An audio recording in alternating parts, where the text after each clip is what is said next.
Welcome to Aunty K's, your favorite radical queer indigenous auntie, bringing you tarot every day. Hello everyone, and welcome to Aunty K's Tarot. We are going to have a walkthrough of the Spectrowhirl Tarot.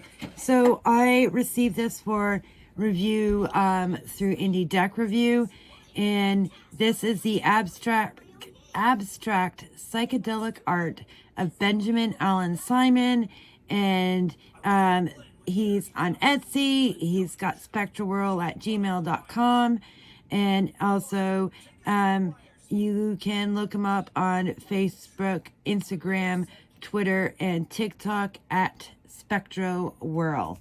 And so this is a deck of 78 hand-painted cards. They were painted on 5x7s acrylics, and then I assume scanned into the artwork we are about to see before us. The backs are gorgeous. The tuck box. This is a magician card with all the elements.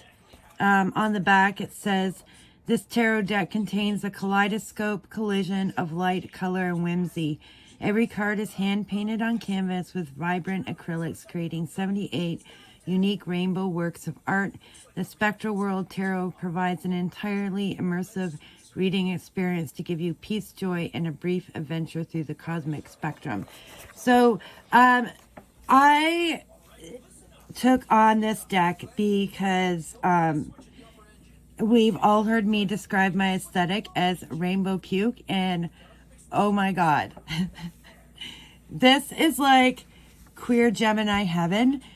It's amazing. So the guidebook, which shows us a picture from the devil card, is set up with a small paragraph that includes a reversed sentence for each card, along with a miniature version of its picture. And we have 3 to 4 cards per page, so the description sizes are relatively the same throughout, and they do give you a description of what is going on in the card. I will go through this.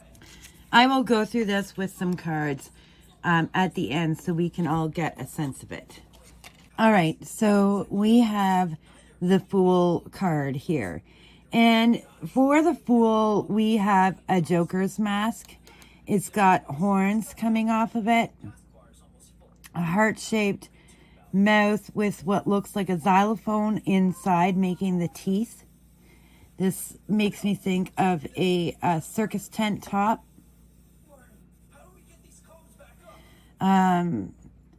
So with this deck, one of the things I have learned is that you have to look at the cards over and over and over again.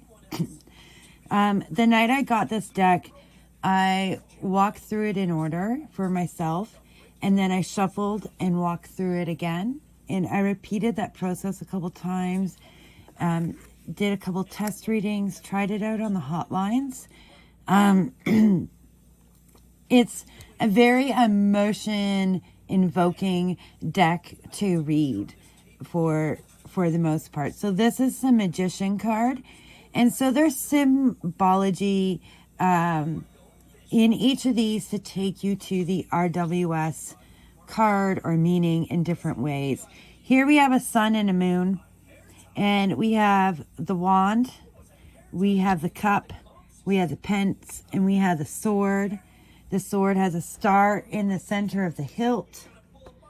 And a ring around it, like... and a ring goes around it, almost like a halo.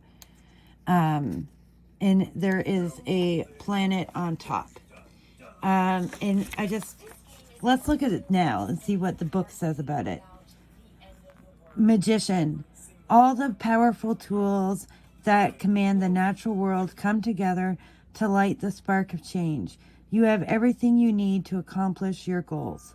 Imagine what splendid magic you can conjure with so many colors to work with. Reversed, you might not have all the resources you need to achieve. Maybe your talents have not yet. Maybe your talents have not yet been sufficiently honed. So it doesn't get into why there's a planet or why there's a ring, but you can, as far as I'm concerned, figure that out for yourself from what you know about tarot. This is definitely an intermediate deck in that the more you know about tarot, the more you are going to see in this deck. So this is the High Priestess, and we recognize the High Priestess's hat here and the crescent moon symbology that is typically over top of her hat. And we've got the phases of the moon up here over top of that. And so we have the black and the white towers that we often see on the High Priestess card.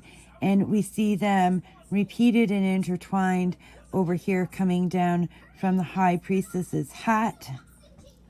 We have these feathers coming up with, I don't know if these are candles or bombs or, I know, like what is Krista talking about? See these? So, yeah, I just noticed these this time. I'm not sure what they are. They could be like, you know, an evergreen decorated with a star. They could be a candle. They could be a wand tip. But they're interesting. And they grabbed my attention. All right. So this is what these cards are like.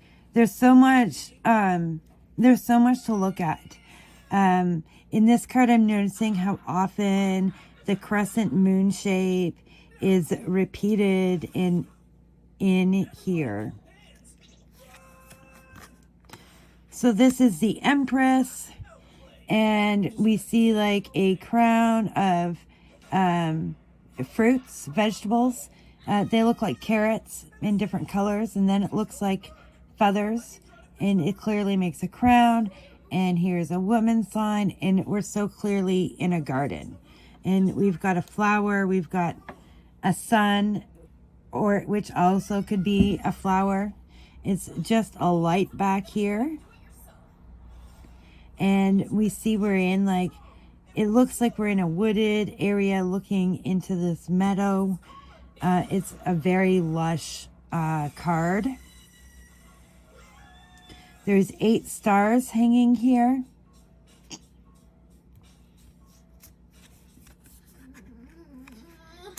And then we have the Emperor card.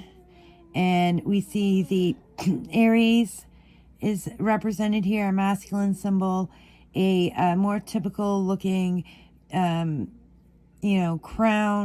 But we see a similarity in the shapes within it. We've got some towers here, a volcano. We see a really different landscape. This looks almost like machinery down here.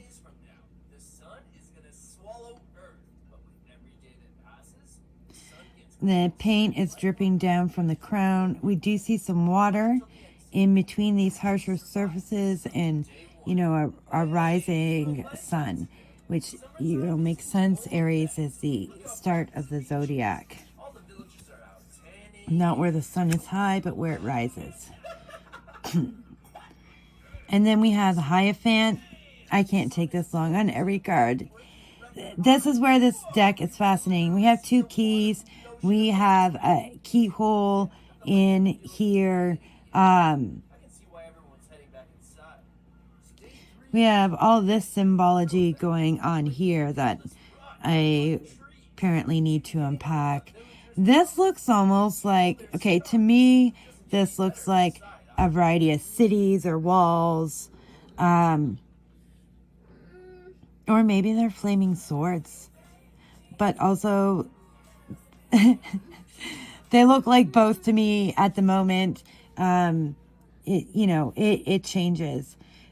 We see the stonework creating this solid structure around the Hierophant.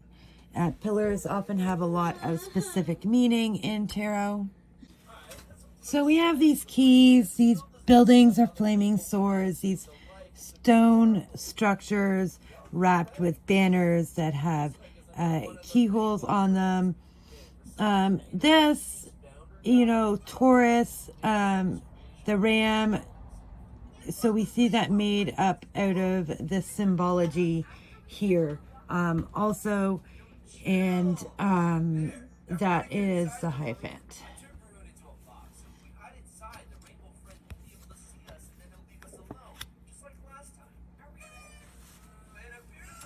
And then we have the Lovers.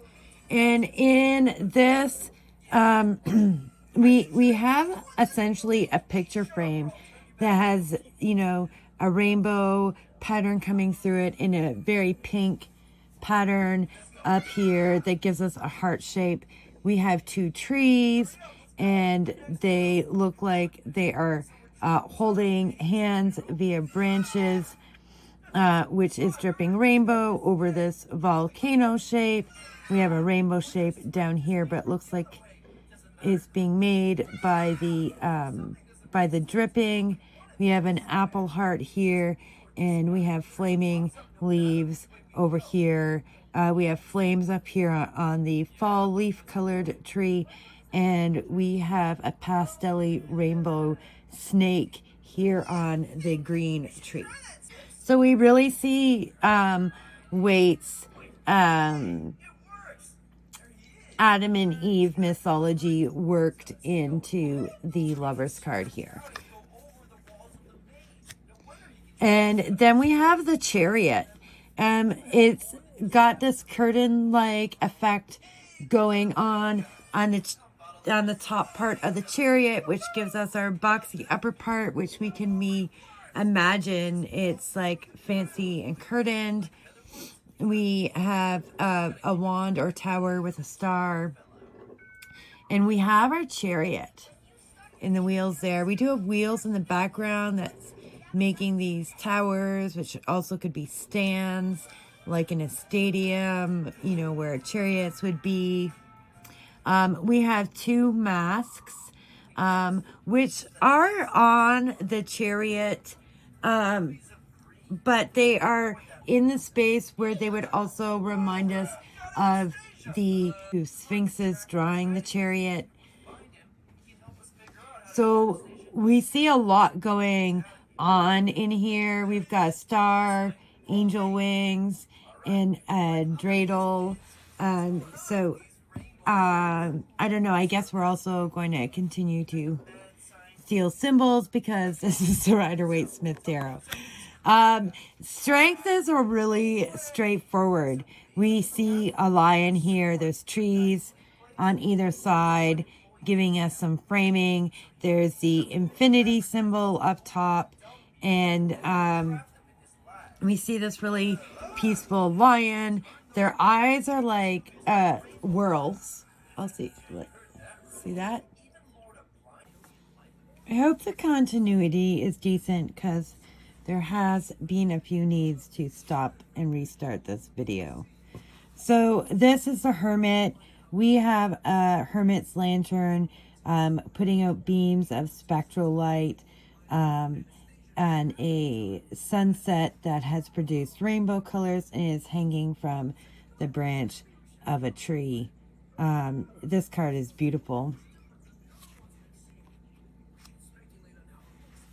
With the Wheel of Fortune, we have a wheel shape going on. We've got an Aries symbol in what looks like cogs in a wheel, or, the cogs in a clock. We have an eye up here, wings up here. Not sure what this is. It almost looks like a wand and wings.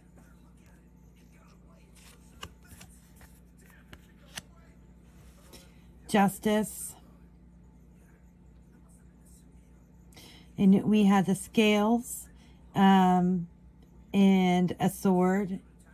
And we have the pillars and we have the crown. We also have some waves up here. There's a lot going on, and I feel like I need to talk about each card a little bit less, or it's going to be really long. But for a card, for a deck where the images are all symbology versus where they're all symbology brought together in abstract images. This is a hanged man, and we have a pendulum over a pendulum map. The eye is upside down. There's a clock going on up here, the sun and the moon. And we've got two towers going on here too. Creates this whole image, like a structure from which the pendulum or the hanged man is hanging. We've got these browns going on that, you know, remind us of wood. And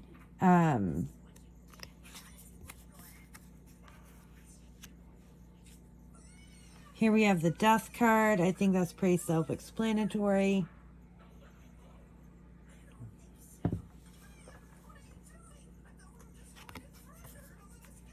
Temperance. We have a sun, a pitcher that's pouring out liquid that becomes the butterfly and splashes over through the cup. We have a triangle with an eye in it here in the cup. You know, we've got rainbow, water.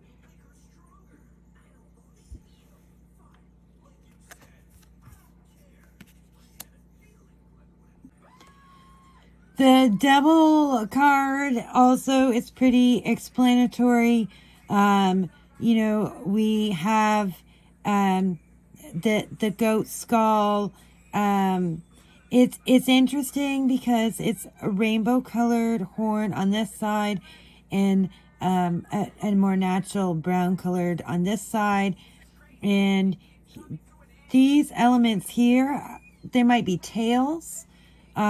Whereas this one's brown and this one is rainbowed and is spiked. We see the chains coming in down here. We see a spiky bat wing here, more horns, eyes. These horns have rainbow rings on them. There's a lot going on in this devil card.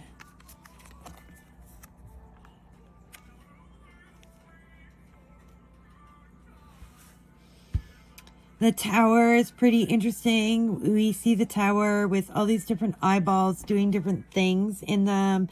We see these other towers or something with eyeballs shooting lasers that are coming through the tower. We see lightning going on here. It's coming through. I think it's coming from this direction, actually. Yeah.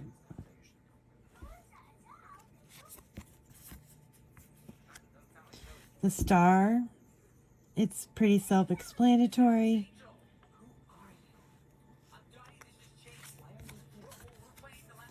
The moon, we have the water, the towers, we have the zodiac signs up here going around this crescent moon that's dripping all these rainbow swirls and some cool mushrooms.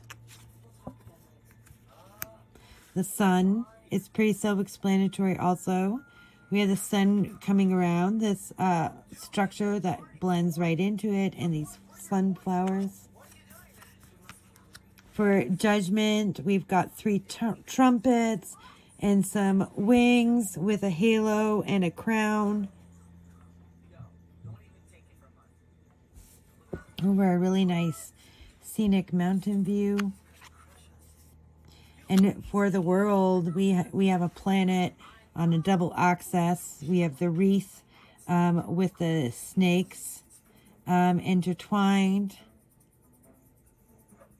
And we have a wand, a coin, or is this a cup? One of these is a wand and one is a sword, I'm pretty sure. I'm not entirely certain. This might be the wand, and this might be a dagger, or, you know, a spear. All right. So now we are into the, the suits. And, I do somewhat struggle, and my initial thought when I look at the courts is they have a great similarity to aces. But there is a difference in the feel that I'm adjusting to here. So here we have the Ace of Wands exploding this color out. It's in a watery background with trees.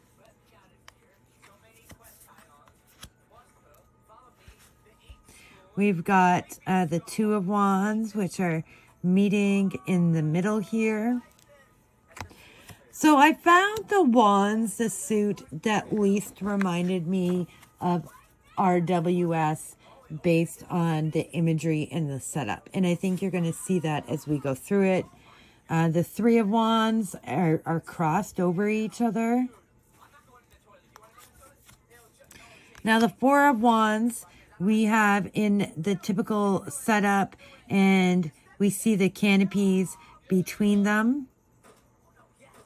And we have different things going on in each of these wands, and a lot of creative energy or growth in the vines around this card.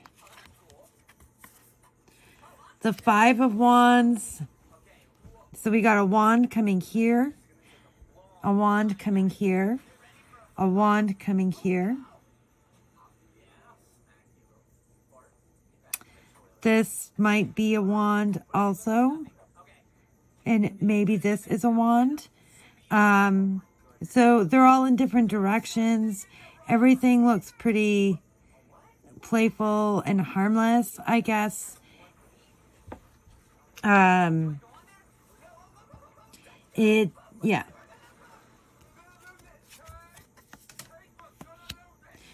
The Six of Wands, we got the Six Wands going on here. And this one we have a laurel leaf of victory, reminding us of the Six of Wands in the RWS. The Seven of Wands, honestly, it's a lot like the Five. We've got one coming over here, and then we have one here. So that's 2, 3, 4, 5. Might be 6 and 7 there. I'm not really certain. Or maybe this is one of them down here. 1, 2, 3, 4. Anyway, I struggle to see all the wands. Maybe this is also a wand in this card. I do see one crossed over against all the others, which can maybe kind of remind me of the 7. It doesn't really. The Eight of Wands, it's pretty clear and straightforward. You see the 8 wands rushing through. The Nine of Wands, usually we see a guy leaning on one on a staff, and the others are poked up in the ground around them. And so we can see this is the ones around them, and then this is the main staff. So this card, I kind of see things that remind me of the Nine of Wands. The Ten of Wands, we've got 10 wands in a rainbow swirl. It doesn't really remind me of exhaustion or, burdens or anything like that, actually, at all. I just know it's the 10 of Wands. I do appreciate the clear titling on this abstract spectral world art. Okay. And I'm going to have more positive things to say when we move on past the wand. So let's just look at these together. We've got the Ace, the Page, the Knight, the Queen, and the King. And so I am getting used to, there's a bit of difference going on in these. The queens do have an air, some of them, they're definitely more feminine. A lot of the kings also have an air that is more defined, less so again in the wand suit than what we're going to see in the other suits. I'll do the other quartz like this also.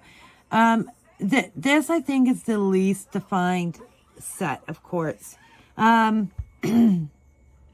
We have a an hourglass here. These are wrapped around each other. We've got a ring there, a ring here with planets. Yeah, I don't know. The queen is definitely more feminine. The page is like sort of a light here in fire. So wands, I guess. Fiery energy. The knight's got it going on in more directions. I don't know what to tell you. All right. Ace of Cups, we see overflowing. The Two of Cups, their overflowing is combining together into this beautiful waterfall of color. The Three of Cups are on a table with liquids being poured into them, so we can picture people enjoying them. They look very celebratory. In the Four of Cups, one cup is spilled over and it's splashing down into each cup, overflowing and bouncing into the next. I think it's a really interesting look at the Four of Cups. The Five of Cups, we see something similar, and it can look like, you know, three are upright and two are downturned, or that in opposite, because we're seeing it on its side. Because we're seeing it on its side, we could see it either way. And I think this is well done. Also, in the Six of Cups, three cups are emptying down into three other cups. That balancing, they're balancing out well. Their rainbows are feeding these plants. The Seven of Cups gives us seven very different choices. We've got a plant, a sun, a castle, the weird squid thing, a moon, and a Spectrowhirl eyeball, and then rainbow explosion. The Eight of Cups is interesting. These cups are pouring out liquids. These ones are already spilled over, and you know, these ones are possibly exploding it out. It is like, you know, just toss those cups aside and walk out the door kind of energy. The Nine of Cups are piled up trophy-like with, you know, this emergence of our fulfilled dreams. The Ten of Cups is kind of a lot like the Ten of Wands. There's 10 cups. They're spread around the center in a circle. I guess kind of like the Wheel of Fortune. And then we're going to look at these again. So here we have the ace, and it looks like a typical ace. Like it looks like an ace. The page, you know, he's got the energy coming out of, I don't know what to say. I guess I can sense, you know, a bit of difference. This is a more beginning sort of energy. This energy is, you know, on a level that's grown beyond this one. It's really coming over everything. This one again is more feminine, and we also got some seashells. And the King of Cups, we got crown shapes going on in this cup here. It's got a lot of crown-like energy going on in it. All right, so we have the Ace of Swords. I think the swords are gorgeous. It's got the crown going on it. Just look at the detail in each sword, in each card. They're different. They're really fascinating and beautiful. So we have two swords crossed. We've got like a waterscape going on back here, they maybe will cut this ribbon. We have 3 swords through a heart, bleeding over a rainbow. There's wings in this sword's hilt.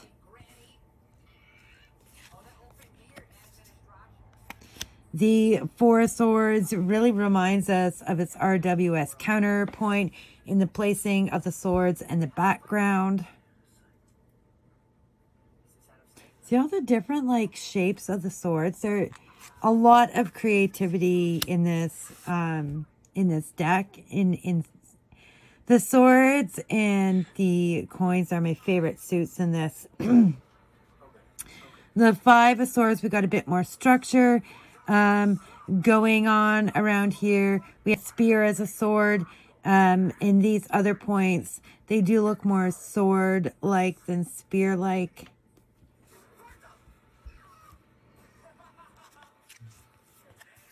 So the 6, we have a ship's wheel in here. These swords are totally in the water. Obviously, that's what's going on here.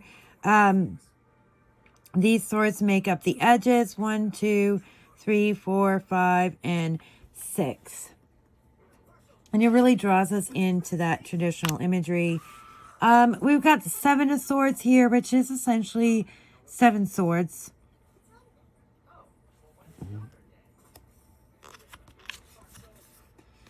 The 8 of Swords are whirling around at us here. The 9 of Swords and their setup and positionality, again, really remind us of the Rider-Waite-Smith version of this card. And I really like the 10 of Swords. Like, you can see them all coming down into, you know, the out-of-frame person or being. We've got planet and a moon in here, I think. All that's going on in all of these swords. And this one has a clock. And this red wheel sun shape just really brings this idea of like this all crashing down on you. All right. So here we have the Ace of Swords and the 4 courts. So, you know, the court card swords are bigger and kind of more definite and in your face than the ace here. We do see this mild explosion of color coming from the page, and it's more defined in the night. We see these cogs going on, a planet in each of these pillars. This almost has like a ship-like shape going on in the night, and this knight has like a knight's mask in the hilt of the sword. Again, this is really feminine, and this card is really masculine. It's almost interesting how feminine and masculine it is even without people. The way we unintentionally design things. I think all the Queen's cards were actually pretty heavy in pink. And the Kings in red. Actually, it's interesting how, you know, how feminine, masculine, the color division in this particular set of courts really is. With the red and the pink are unintentional biases, I guess. All right, the Ace of Coins. I love the coin suit most of all, I think. We have this ace coming in on a cloud. We have the 2 coins in the swirled pattern of that balancing act. We have the 3 coins in the window of, you know, the craftsmen, the masons. We have the 4 coins in their 4 square structure, and you know, reminding us of that stability of the number 4s, that holding tight and conservativeness of the number 4s. In the 5 of coins, we see that church window. This shape is almost like a head with like the chakras going off or something, at least in my mind. as you like look at that church window and contemplate what sort of help that really is. The Six of Coins, we see the Six of Coins coming out of two money bags and meeting in the air, calling those questions of balance, especially financially. The Seven of Coins is growing in like this rush, in this lush root work situation going on, or vines. 8, I think, is really interesting. The setup and the orientation of the card reminds us of the 8 of Coins card in the RWS deck. The 9 of Coins are just kind of all there. Yeah, I don't know what to say much about them. They're kind of all there. I guess some of the patterns in these two have a feather-like detail to them. The 10 of Coins, we see the structure of looking out that window towards the castle and, you know, all the financial glory that creates that positionality. So, and then we have the Courts and the Ace. So I think this Ace stands out really strongly as, hey, I'm an ace, I'm here, I'm coming in on the cloud. I think the King, you know, it has the Taurus bull going on in it. The Queen is very feminized in a garden. And then we have the Knight in the Page.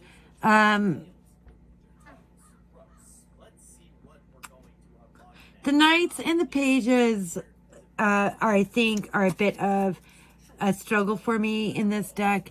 A few of the piss cards, but overall, I think this deck is exceptionally well done, especially for a deck that's, you know, giving us heavy abstract symbolism, and you have to find it. And the more I look in through this deck, you know, the more I see in it. It shuffles well. Look, I don't know how to bridge cards, so you don't get to see that. It shuffles really well. It's not a thick deck. It's probably a 3 or a 310. It's, you know, your typical standard smoothness or shine to it. Not gonna lie. All right. Whoops. So we got the Knight of Coins, one of those cards where I'm like, oh, you know, I don't really know what I'm thinking about with this card. And we got the 10 of Wands and the 6 of Swords. So I see the Knight of Coins here, and I know that the Knight of Coins is really focused on the work ahead of them and what they're doing, and they're moving slow through them. So the burden of the 10 of Wands makes a lot of sense to me here. The question is the burden the work, or is the burden created by the worker? Being a Knight of Coins type of person, we have to wonder if the burden is self-created. But it's definitely too much, because we are followed up here by the 6 of Swords, where we need to move on to a better place. Now, the Swords is definitely mental. So perhaps where this Knight is being directed to move on to a better place is, you know, especially the 6 of Swords, we're dealing with the mental, the swords, and emotions, water. You know, to move in your work into a better emotional, mental state. To be a little less focused on your work than the Knight of Coins typically is. And that even just backing off of that work some, you know, emotionally, mentally, the pressure you're putting on yourself will take away the burden of the work, and it will be, you know, enjoyable again. The creativity of the wands that are exhausted and depleted in the 10 will return when you move on from the workaholic perfectionism that the Knight has been putting into this work. So that's what I got from looking at these cards. That's an apt reading. Man, I was enjoying my creative process last night, drawing, working on my Emperor for the for my Marseille deck, working on the guidebook, and I said to, you know, my now 22-year-old, they turned 22 this weekend, okay, I really need to take a break and put the art down, even though I really enjoy it, and just relax. And within an hour and a half, I was working on it again because I was really enjoying it. But I was exhausted, I was burdened, I was worn out. Even if I enjoy it, I need to not be focusing on it all the time, or it will become a burden. And the shadow card is the 10 of coins, which is exactly why, you know, there is this pressure. But if I don't, it will get completed in a better way, and I'll actually be able to enjoy that 10 of coins. I believe I did say I would look at the description for each card that I drew. So let us look at it. The Knight of Coins says, a boldly colored coin carves a path to its goal. We do see it like carving through here, creating a path. There we go. This signifies consistency and productivity achieved by those who work hard, pace themselves, and get the job done right. No masterpiece is made on impulse.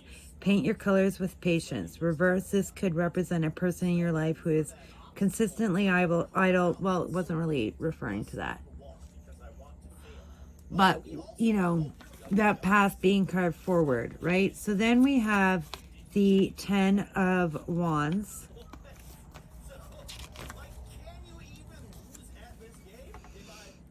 Ten colorful crafted scepters form a circle around a spiral vortex of colors. This card represents the final result of a lot of hard work and planning. The spiral pulls you in towards more responsibility, but be proud of the beautiful things you've already completed. I think that's a really positive spin, and there's definitely aspects to that play in, but that vortex is also overwhelming, and we won't ignore the advice of the 6 of Swords. The swords are plunged into the depths of the ocean. The sun sets on an era, signaling new days to come. The trip may not be easy, as the tempestuous waters would suggest. But it's an expedition that has to be made. Like the sinking swords, there will be some of you that get left behind, but expect to discover parts of yourself you never knew were there. So that's what the guidebook has to say. I'm happy with my interpretation of what I see and what was speaking to me. And I am happy with this deck. I think it is a really gorgeous deck.